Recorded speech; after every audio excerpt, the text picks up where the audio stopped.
So not only do they last longer because they're fresher and have been cared for the entire time, but you also get a lot more flower for your money. That it's more full.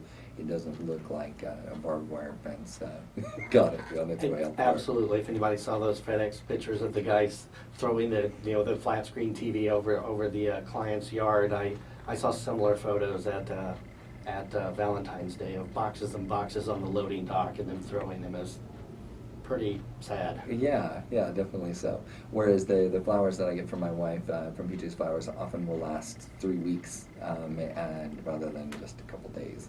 So big difference there. All right, so let's switch and talk about the social media a little bit. If somebody becomes a friend or a follower on your in Facebook or your LinkedIn, you've recorded several videos answering different questions that you send out. You want to talk about that a little bit?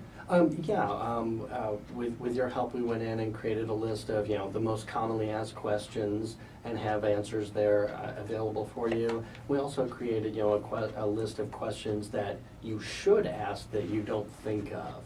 So we did that as we created those videos as well.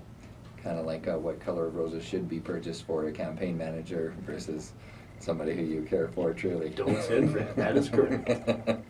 All right, great. So I would definitely encourage you to go find Pjs Flowers on Facebook or Twitter or YouTube, where you might find all of those different questions all in a row, and getting the answers to very simple questions. It could really change your life, definitely.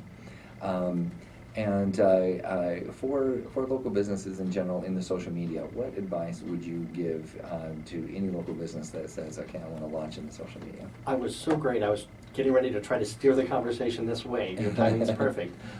Through all of my different Facebook posts and things of that nature, I found out the more, it's an interaction. If you just say, hey, we have great roses, nobody's going to care, nobody's going to share it, nobody's going to like it. But if you say something that makes it more personal, the flowers just arrived for Valentine's Day, the roses are awesome, 8 hours of cleaning roses and picking thorns out of our hands are on the way, that makes it much more personal. So if you're going to be doing postings for your business, I think the most important piece of advice I have is to really make it a personal interaction. It shouldn't sound like it came from a computer. It needs to be very heartfelt.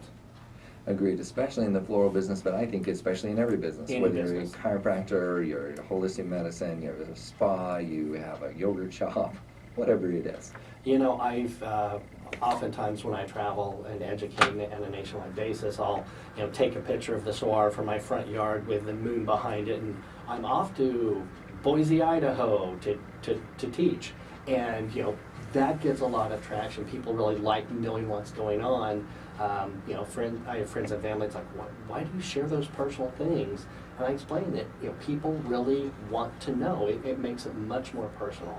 And this insane society that's so busy with LinkedIn and Facebook and Twitter and all of that, the more personalized you can make your posts, the more people will pay attention. Absolutely. Well, I definitely thank you for staying around a little bit longer. Tony has become, over the years, one of my better friends in life, and I thank him for joining us on the show and being able to impart some of his very, what I should say, down-to-earth advice for a local business who wants to get launched in the social media. And again, if you want to go to his website, it would be pjsflowers.com. Okay, pjsflowers.com, and we encourage everybody to go and visit, and from there you can actually disperse out to the different links to the social media. So we encourage all of you to do that, and thanks again for joining us on this segment, and we look forward to joining everyone on the other side.